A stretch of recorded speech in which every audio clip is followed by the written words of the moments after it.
자, 오늘 제가 시편 126편 말씀을 함께 읽었어요. 제 삶에 있어서 이 말씀은 나에게 소망이 되어지는, 또 나에게 힘이 되어지는 그 말씀 중에 하나가 바로 시편 126편입니다. 본문의 내용은 이렇습니다. 꿈 같은 일이 현실로 이루어졌다라는 거예요. 도저히 가능성이 없어요. 희망이 안 보여요. 그런데 그 희망이 안 보이고 도저히 가능성이 없는 일이 현실 안에서 이루어진 일이에요. 어떤 일이 현실 안에서 이루어졌느냐? 이스라엘 민족이 멸망해서 바벨론으로 포로로 끌려갔어요. 포로 생활을 70년이나 하고 있었어요. 그러면서 이제는 점점점 아득해지는 거예요. 그들에게 소망이 끊어지는 거예요. 조국으로 돌아갈 수 있는 그 희망마저도 점점점 사라지고 있는 그때입니다. 여러분, 포로 생활이라는 게 자유가 없고 소유가 없고 생명이 없고, 다시 말해서 모든 자기의 주권이 아무것도 없어요. 그런 생활을 70년 했어요. 그러니 그들에게 있어서 무슨 소망이 있을 수 있겠느냐라는 거예요. 그런데 어느 날 그들이 조국으로 돌아갈 수 있는 일이 이루어졌어요. 그들에게 있어서 이거는 소원이었어요. 그리고 조국 땅에 가서, 고국 땅에 가서 예루살렘 성전에서 하나님 앞에 예배하는 것이 최대의 꿈과 소망이었어요. 그런데 지금 그 일이 이루어지고 있는 거예요. 아니, 너희들은 이제 너희들 땅으로 돌아가라, 직서가 발표가 된 거예요. 야, 이게 정말 그래? 맞는 거야? 지금 우리가 돌아가도 되는 거야? 자기들을 포로로 끌려왔던 바벨론이 멸망을 하고 메대와 바사 제국이 세워집니다. 근데 그 중에 바사, 오늘 역사적으로는 페르시아입니다. 페르시아의 왕 고레스가 등극을 하면서 큰 칙령을 발표합니다. 자, 이 땅에 있는 모든 유대인들은 너희들 나라로 돌아가라 라는 거예요. 믿어지지가 않았어요. 꿈 같은 일이에요. 어떻게 이런 일이 지금 현실로 이루어졌느냐? 불가능했던 일이 꿈꾸는 것 같이 이루어지게 되었다라는 거예요. 이제 고국으로 돌아가면 남의 눈치 안 보고 자유롭게 살아도 돼요. 그 다음에 하나님 앞에 예루살렘에 가서 예배하는 그 예배가 이젠 자유로워져요? 정말 꿈 같은 일이잖아요. 그래서 오늘 1절에 이렇게 얘기합니다. 여호와께서 시온의 포로를 돌려보내실 때 꿈꾸는 것 같았도다. 제가 작년이니까 극등방송에 가가지고 극등방송에서 서로 이렇게 방송을 하면서 대담한 적이 있어요. 근데 PD가 제일 마지막에 물어요. 목사님, 통일은 언제 이루어질 것 같습니까? 그렇게 묻길래 제가 통일은 언제 이루어집니다, 이렇게 말할 수 있는 건 아니잖아요. 그때 그 PD의 질문으로 제가 126편을 대답을 했어요. 여호와께서 시온의 포를 돌려보내실 때 우리는 꿈꾸는 것 같도다. 이 땅의 통일은 꿈꾸는 것 같이 이루어질 것이다. 여러분 보세요. 남북이 이제 두 나라로 나눠지는 두 나라 국가론이 지금 점점점 말해지고 형성되어져 가고 있잖아요. 그리고 언제 이게 통일이 이루어진다는 거는 이제는 생각지도 못하는 그런 때잖아요. 근데 저는 믿어요. 오늘 말씀대로 꿈꾸는 것 같은 날이 반드시 오게 될 것이다 라는 거예요. 자, 조국의 통일, 민족의 통일이 그런 소원의 마음으로 갖는다면 저는 우리 교회 안에 우리 목회자로서 우리 성도들을 바라보면서 그런 생각을 해요. 여러분의 삶에도 이런 꿈꾸는 것 같은 일이 일어났으면 좋겠다. 사업 때문에, 직장 때문에 어려움을 당하는 분이 계십니까? 정말 내 힘으로 어찌할 줄 못해서 답답한 그런 가운데 있을 수도 있어요. 그런데 그 문제가 꿈꾸는 것 같이 해결되기를 바랍니다. 할렐루야. 불치의 병으로 아픔을 당하고 있는 성도들이 있지요. 병원에서 해결할 수 없는 그런 고질적인 병으로 나를 낙심하게 만들고 힘들게 만들고, 당신은 평생 이 병을 고칠 수 없습니다. 의사에게 그런 말을 들었을 때에 여러분 얼마나 낙심이 됩니까? 그런데 어느 날 치료하러 갔더니 아니 당신의 병이 다 나았네요? 그렇습니까? 생각지도 않은 꿈꾸는 것 같은 일이 우리 성도들에게 일어난다면, 내 아픔 속에서, 내 질병 속에서 치유된다면 얼마나 놀라운 일이겠어요. 이런 일들이 여러분의 삶에 일어나기를 주의 이름으로 간절히 축원합니다. 그 밖에 자녀의 문제, 가정의 문제, 인간관계의 문제, 여러 가지로 고통당하는 분들에게 꿈꾸는 것 같이 이런 문제가 해결되기를 주님의 이름으로 다시 한번 축원합니다. 제가 왜 이 얘기를 하느냐면요, 여러분, 교회는 우리가 신앙생활 하는 데 있어서 그냥 교회만 다닌다고 기쁨이 있어요? 감격이 있어요? 10년, 20년 다니는데도 맨날 얼굴 이렇게 찌푸리고 맨날 불만하고 불평하고 그런 분들 계시잖아요. 매일 교회는 나와요. 매주일 안 나올 수는 없고 나오게 되고, 어차피 신앙생활 한 거니까 안 할 수는 없고, 그런데 왠지 얼굴에 기쁨이 없고 감사가 없고 웃음이 없어. 저는 그런 분들에게 꿈꾸는 것과 같은 이런 일들이 한 번 정도는 경험해야겠다. 그래야 여러분 감격도 있고 감사도 있고 기쁨도 있고 즐거움도 있을 수 있잖아요. 맨날 신앙생활에 오가는 일만 한다고 해서 기쁨도 감사도 웃음도 없이 신앙생활하면 되겠냐는 거예요. 오늘 2절 말씀 보니까 이렇게 얘기를 해요. 우리는 꿈꾸는 것 같았도다 그러면서 그때에, 어느 때예요? 꿈꾸는 것과 같은 그때, 너희들이 조국으로 돌아가 라는 말을 들었을 때에 그들의 입에는 웃음이 가득하고 우리 혀에는 찬양이 찼었도다. 할렐루야. 70년 동안 그들에게는 웃음이 없어요. 소망이 없어요. 내일에 대한 꿈도 없어요. 그러니 무슨 웃음이 있고 무슨 찬양이 있었겠어요? 찬양을 해도 기쁘게 찬양했겠어요? 하나님 앞에 찬양하면서도 늘 안타까운 마음으로 찬양했겠지요. 그런데 꿈꾸는 것 같은 하나님의 이 일을 경험하고 나서는 웃음이 나와요. 기쁨이 넘쳐요. 사랑하는 성도 여러분, 여러분에게도 하나님을 향한 이런 기쁨과 감사와 이런 여러분의 마음의 즐거움이 웃음이 넘쳐나기를 주의 이름으로 간절히 축원합니다. 자, 그러면 오늘 이 꿈 같은 일을 이루시는 하나님, 이 꿈 같은 일을 이루셨던 이 하나님, 저는 여기에다가 중점을 두고 오늘 말씀을 드려요. 이런 놀라운 일을 이루신 이 하나님은 과연 어떤 하나님이시냐라는 거예요. 여러분, 이 하나님을 발견해서 여러분도 이런 은혜를 누리시기를 바랍니다. 자, 오늘 2절 하반절에 이렇게 얘기합니다. 그때의 문나라 가운데 말하기를 여호와께서 그들을 위하여 큰 일을 행하셨도다. 여호와께서 우리를 위하여 큰 일을 행하셨으니 우리는 기쁘도다. 할렐루야. 따라서 합시다. 하나님은 큰 일을 행하시는 여호와이시다. 예, 우리 하나님이 어떤 하나님이라고요?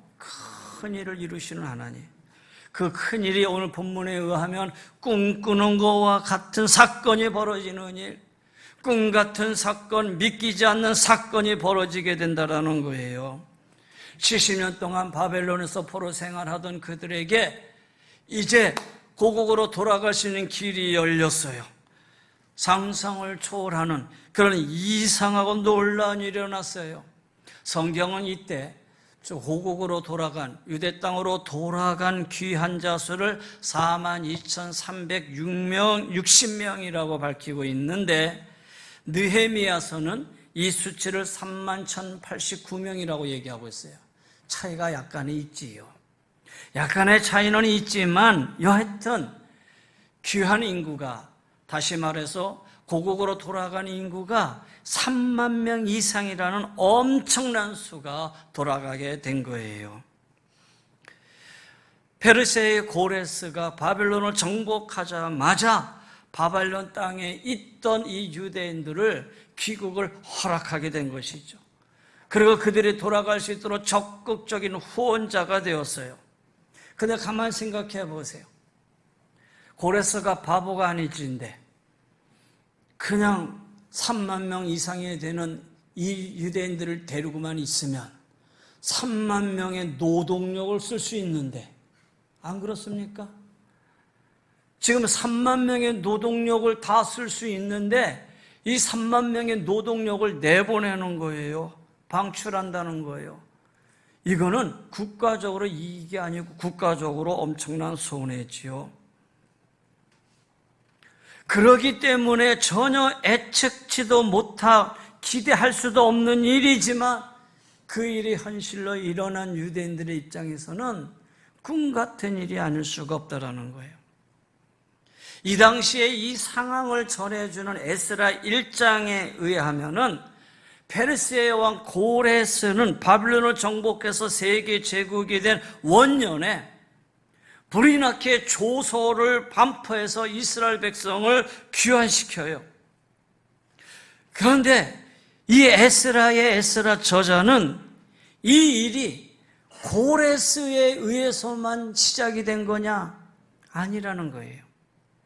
오래전에 베냐민 땅 촌구석에 살고 있던 이 에레미야에게 하셨던 말씀을 이루기 위해서 시간의 때가 딱 되니까 하나님이 직접 개입하신 거예요.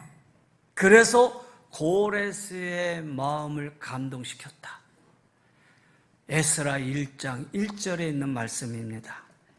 자, 에스라 1장 1절에 제가 읽습니다. 바사왕 고레스 원년에 여호와께서 에레미야의 입을 통하여 하신 말씀을 이루게 하시려고.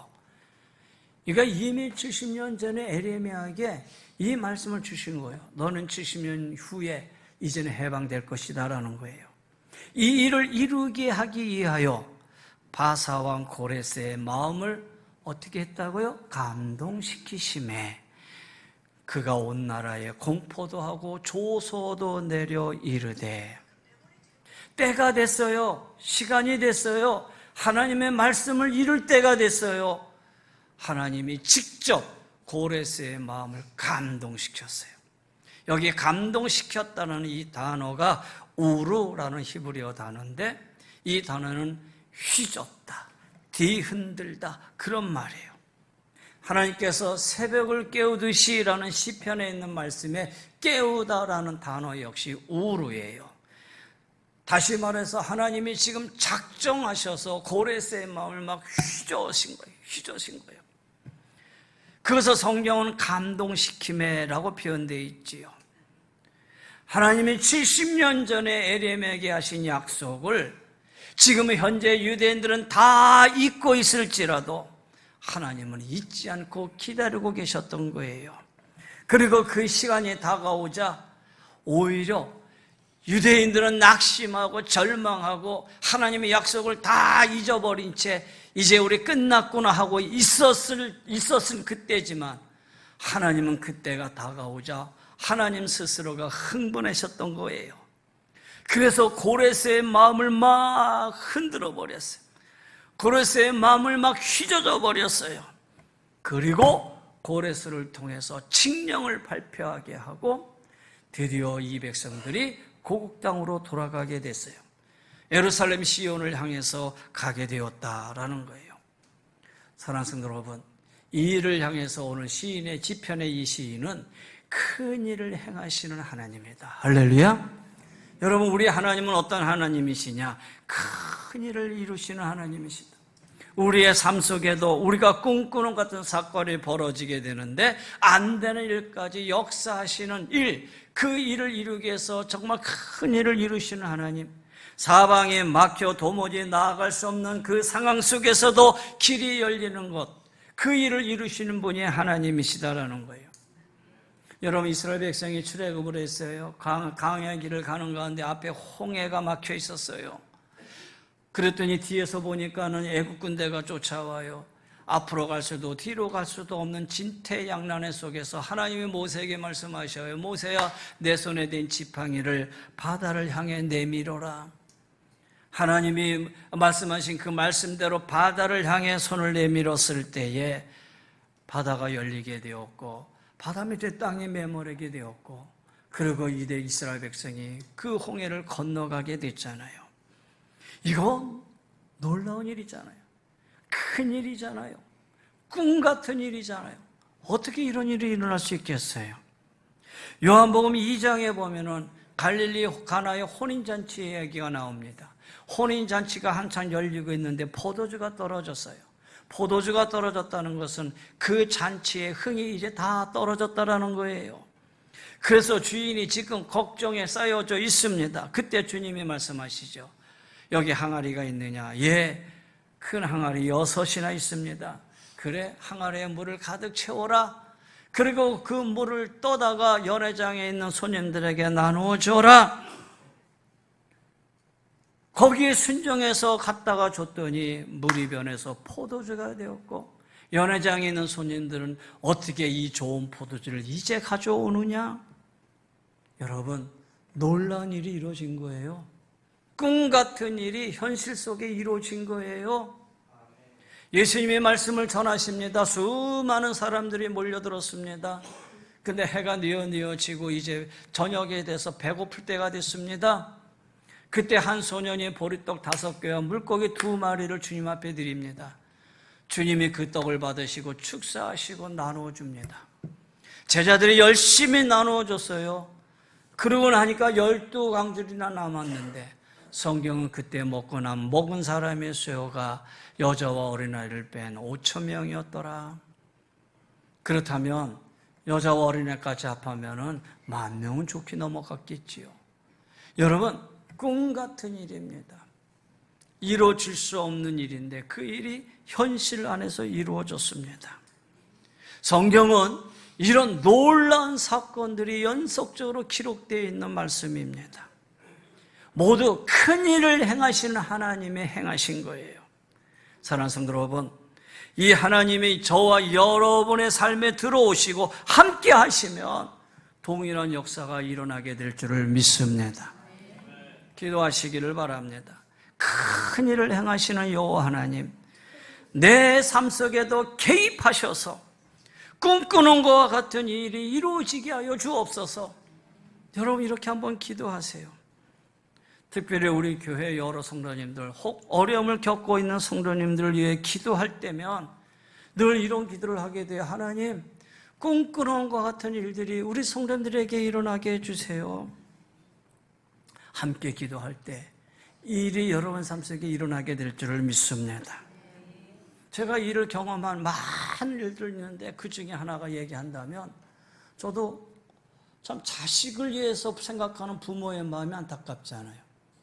일본으로 목회를 하러 갔어요. 저는 제 사명으로 목회를 갔지만 아이들이 학교를 가게 됐어요. 근데 대부분 학교를 가게 되면은, 외국에서 학교 가면 그래도 기초적인 공부는 하고 보내야 되잖아요. 그렇잖아요. 근데 제가 있는 곳에서 한국 학교가 없어요. 좀 떨어져 있어요. 신주쿠라고 좀 떨어져 있고, 거기 가려면 돈도 많이 들어요. 할 수 없이 동네 근처는 일본 학교로 성지를 그냥 가게 했어요. 아이들은 어떤 마음으로 가게 됐는지, 아빠가 가라니까 가게 됐지만, 여러분, 아이를 보낸 부모의 마음, 저의 마음은 참 안타까워요. 쟤들이 가서 어떻게 견뎌낼까? 아무것도 모르고 가서 어떻게 앉아 있을까? 그렇잖아요. 사람들이 얘기하죠, 옆에서. 에이, 아이들은 가서 금세 동화돼. 그러고 금세 언어도 익힐 거야. 그거는 듣기 좋게 하는 말이지. 그냥 정말 부모의 입장에서 아이들 보낼 때는 그게 쉽지 않거든요. 한 일주일이 지났습니까? 가정 방문을 한다고 연락이 왔어요. 그래서 제가 일본을 그때도 못하니까 갑자기 가게 된 거니까 집사님 오시라 해가지고 통역을 하게 있는데, 일본 선생님이 오셨어요. 오더니 거실문을, 내 집안을 들어오더니 거실에 십자가를 달려놨는데 십자가 앞에 앉더니 무릎 꿇고 기도하시는 거예요. 깜짝 놀랐어요. 그러고 하는 말이, 목사님, 저는 크리스찬입니다. 일본의 크리스찬 인구가 1%도 제일 안 되는데, 1% 제일 안 되는 가운데서도 거기서도 크리스찬 선생님을 만난다? 그 선생님이 내 아들의 담임이다? 이거 정말 놀라운 일이에요. 제가 그러면서 모든 염려를 다 내려놨어요. 그렇지. 하나님이 행하시는구나. 하나님이 하시는구나. 내가 하는 게 아니구나. 선생님이 하시는 말씀이 우리 반에 목사님, 선교사님의 자녀분이 와서서 저는 참 좋습니다. 여러분 얼마나 감사한 일이에요? 꿈 같은 일이잖아요. 사랑하는 성도 여러분, 하나님이 잠자던 고레스의 마음을 움직였어요. 따라서 합시다. 하나님이 하시면 됩니다. 할렐루야. 성경에 여러분 형 에서가 강 건너편에 야곱이 있어요. 야곱이 이제 이 강만 건너면 네가 내 장자권을 빼앗아 갔어? 그때를 나는 잊지 못해. 400명의 군사를 데려놓고 지금 기다리고 있어요. 저 건너편에 야곱은 부자가 되어서 고국 땅으로 자기 고향으로 돌아왔지만 차마 건너가지를 못해요. 형에게 장자권을 속여서 빼앗아서 도망갔잖아요. 그래서 소와 양과 재산들을 먼저 보내고 그 다음에 아내를 보내고 자식을 보내고 다 보내놓고 자기 혼자 강 건너에 앉아서 하나님 앞에 기도를 해요. 약복강 나루터에 앉아서 밤이 맞도록 기도를 하는데 큰 일을 이루시는 하나님, 새벽녘에 하나님께서 야곱을 만나 주셨어요.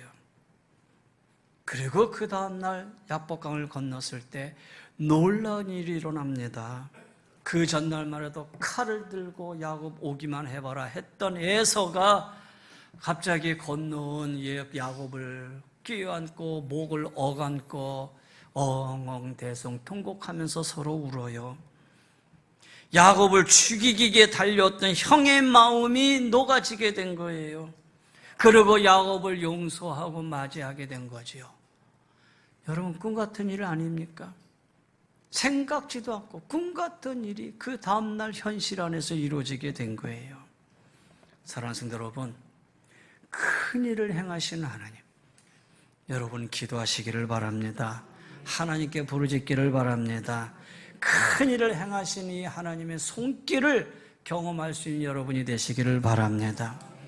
또 하나는요, 하나님은 말씀하신 것을 이루시는 분이시다 믿으시기를 바랍니다. 에레미야를 통해서 하나님 말씀하셨잖아요. 하나님은 말씀하신 것을 이루시는 하나님. 그래서 우리가 들고 있는 이 하나님의 말씀을 테스트먼트, 언약의 책이라 그래요. 언약의 책에는 하나님의 약속의 말씀이다라는 거예요. 하나님이 아브라함에게 말씀하셔요. 내가 내 땅을, 내 후손에게 땅을 줄 것이다. 약속대로 가나안 땅을 줬고요. 내 후손이 저 바닷가의 모래알처럼 많아질 것이다. 약속대로 됐고요. 100세의 아들을 줬을 뿐만 아니라 복의 근원까지 축복을 얻게 되는 아브라함이 되었어요. 다시 말해서 말씀 그대로 복의 근원이 되어 주셨잖아요. 아브라함의 후손에서 메시아 되시는 예수님이 탄생하게 되었던 것이잖아요. 하나님은 약속하신 것을 그대로 이루신 분이에요. 그래서 여러분 우리가 기도할 때 여러분이 멋있게 문장을 만들어서 내 마음을 가지고 내 생각을 가지고 막 기도하는 게 아니라 우리는 이 하나님의 말씀을 붙들고 기도하는 거예요. 여러분의 생각을 가지고 기도하는 게 아니라 하나님의 약속을 가지고 기도하는 거예요. 기도하는 중에 베드로전서 5장 7절에 너희는 염려를 다 주께 맡기라. 이는 너희를 돌보심이라. 하나님 말씀하지 않으셨습니까? 하나님 앞에 모든 염려를 맡기라고 하지 않으셨습니까? 그럼 하나님이 나를 돌보신다고 하지 않으셨습니까? 하나님, 이 말씀 붙들고 제가 기도합니다.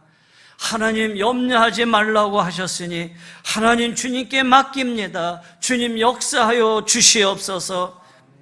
여러분 기도는 그렇게 하는 거예요. 하나님의 말씀을 붙들고 기도하는 거예요. 그래서 여러분 기도하시다가 하나님의 말씀이 떠오르거든 아하, 나에게 주시는 말씀이구나 믿고 그 말씀을 붙들고 기도하셔요. 그 말씀을 붙들고 기도하시라는 거예요. 우리가 성경을 읽어야 할 이유가 거기에 있는 거예요.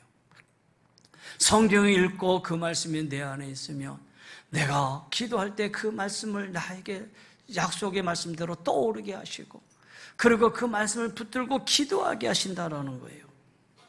자, 보세요. 이스라엘 백성들이 이제 바벨론에서 돌아왔어요. 돌아온 이스라엘 백성들은요, 자기들은 돌아왔지만 그래도 안타까움이 하나 있는데 뭐냐? 아직도 바벨론에 남아있는 자기 동포들이 있다라는 거예요. 그들이 다 와야 되는데 아직도 그 바벨론 땅에 있어요. 그래서 그들이 빨리 돌아오기만을 간절히 바라는 거예요. 요즘처럼 뭐 비행기가 있어서 쉬고 나르고 이렇게 하는 그런 때가 아니잖아요. 모든 환경에 맞춰줘야 올 수 있는 상황이니까 자기들은 1차적으로 왔지만 아직도 오지 못한 자기의 동포들이 그 땅에 있는 걸 보고 고국 땅에 돌아온 유대 백성들이 안타까움을 가지고 하나님 앞에 기도하는 내용이 4절 말씀이에요. 여호와여, 우리 포로를 남방 시내들 같이 돌려보내 주세요. 다시 말하면 여호와여, 아직 돌아오지 못한 이들이 있습니다. 하나님 아버지, 이 문제는 주께서 하셔야 합니다.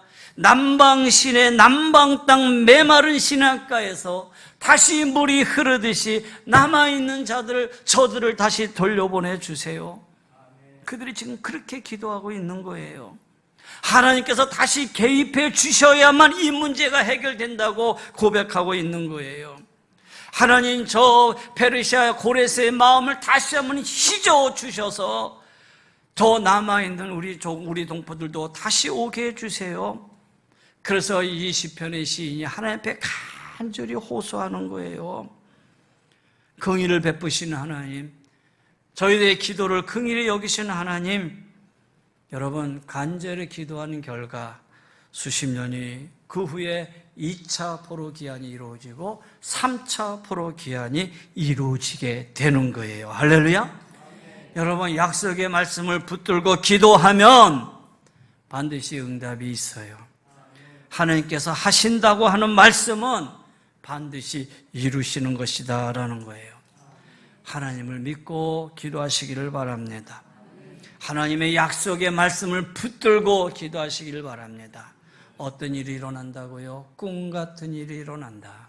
그 일이 현실로 이루어질 수 있다라는 거예요. 자, 하나만 더 얘기하지요. 하나님의 은혜로 이제 돌아왔어요. 꿈 같은 일이 이루어져서 자기 고국 땅으로 돌아왔어요.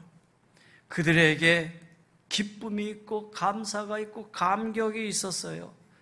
그런데 문제가 생겼어요. 70년 동안 바벨론 포로 생활 속에서 내 조국 땅으로 돌아가기만 한다면 얼마나 꿈 같은 일이었어요. 그리고 그 일이 이루어져서 고국 땅으로 돌아왔어요. 근데 현실적인 문제에 딱 부딪혔어요. 예루살렘 땅으로 돌아왔지만 그 땅에 황폐가 되었어. 집도 없고 먹을 것도 없고 아무것도 없어. 보세요. 70년 동안 이곳에서 바벨론에 살았으니 모든 생활의 터전이 다 여기 있잖아요. 내 생활을 할 수 있는 모든 것이 다 여기 있는데 70년을 살았는데 모든 터전이 다 여기 있어요. 꿈 같은 일을 기대하면서 다시 고국 땅으로 돌아왔지만 현실은 그게 아니야. 왔더니 아무것도, 잠잘 것도 없고 집도 없고 뭐 아무것도 없고 예루살렘 성은 무너졌고 그 다음에 땅은 다 황폐가 되었고 그들은 지금 뭘 해야 되느냐? 폐허된 땅을 다시 일구어야만 했어요. 그리고 무너진 성벽을 다시 재건하여야만 했다라는 거예요. 여러분, 무슨 말씀이냐? 우리가 하나님의 말씀을 믿는 것도 중요해요. 그리고 그 말씀을 붙들고 기도하는 것도 중요해요. 그렇지만 기도만 하고 가만히 있으면 역사하지 않아요. 기도만 하고 가만히 있으면 역사하지 않아요. 하나님이 일하시지 않으셔요. 그럼 어떻게 되느냐? 말씀을 믿고 하나님을 믿고 나가서 씨앗을 뿌려야 돼요. 일하셔야 돼요. 땀 흘리셔야 돼요. 오늘 시편의 기자는 이렇게 말을 하잖아요. 백성을 향해서 외칩니다. 눈물을 흘리며 씨를 뿌리는 자는 기쁨으로 단을 거두리로다. 울며 씨를 뿌리러 나가는 자는 정녕 기쁨으로 단을 가지고 돌아오리로다. 꿈 같은 일이 현실로 이루어져서 고국 땅으로 돌아왔지만, 그래서 입에는 웃음이 넘치고 기쁨이 넘치고 감사가 넘쳤지만, 막상 고국 땅에 돌아왔더니 아무것도 없는 그들, 다시 나가서 바벨론에서 일을 했던 포로 생활의 그 일을 여기서는 더 많이 일을 해야 되는 때예요. 그렇지만 이전하고는 다르지요. 이렇게 외칩니다. 꿈 같은 일을 이루신 그 하나님, 그래서 우리가 여기서 울며 눈물을 흘리며 씨를 뿌린다면 그 하나님 기쁨으로 거두게 할 것이다. 내가 울며 씨를 뿌려 나간다면 하나님은 정령 기쁨으로 그 단을 가지고 돌아오게 할 것이다. 여러분, 다음날 아침에 나가서 일한다는 건 눈물을 흘리는 일이에요. 땀을 흘리는 일이에요. 그러나 이전에는 눈물을 흘리고 땀을 흘려도 그 손에 아무것도 없었지만, 지금은 눈물을 흘리고 땀을 흘려도 내 하나님을 믿고 약속의 말씀을 믿고 큰 일을 행하시는 그 하나님을 믿고 나가니 결국에는 그 두 손에 단을 가지고 돌아오게 하게 될 것이다. 기쁨으로 단을 거두게 될 것이다. 이런 그런 말씀이에요. 사랑하는 성도 여러분, 오늘 그리스도인들도 밭으로 나가야 돼요. 일터로 나가야 돼요. 무너진 곳으로 가야 돼요. 황폐하다고 낙심하지 말고 그 황폐한 땅으로 가셔야 돼요. 무너진 성읍으로 가야 된다라는 거예요. 다시 말해서 낙심한다고 해서 그냥 앉아있는 게 아니라 낙심이 있는 곳으로 가셔야 된다라는 거예요. 그곳에서 큰 일을 행하시는 하나님, 언약, 약속의 말씀을 이루시는 하나님, 뿌린 대로 거두게 하시는 그 하나님, 그 하나님을 믿고 우리는 땀을 흘려야 되고 눈물을 흘려야 돼요. 그때 하나님 우리를 통해서 놀라운 일을 이루시게 될 줄 믿습니다. 할렐루야. 뿌리다 보면은 힘들 수 있어요. 그때 흘리는 것이 눈물이잖아요. 그러나 그 눈물로 씨앗을 또 뿌리는 거예요. 그럴 때 기쁨으로 단을 거둔다고 하셨어요. 사랑하는 성도 여러분, 오늘 이 자리에 함께 예배한 우리 성도님들, 바로 하나님의 역사하심으로 믿음으로 씨앗을 뿌릴 때 꿈꾸는 것 같은 놀라운 일들이 여러분의 삶 속에 이루어지기를 주의 이름으로 간절히 축원합니다. 그래서 기쁨과 찬양과 웃음이 가득한 우리 모든 성도님들 다 되시기를 주의 이름으로 간절히 권면하며 축원합니다. 우리 머리 숙이십시다.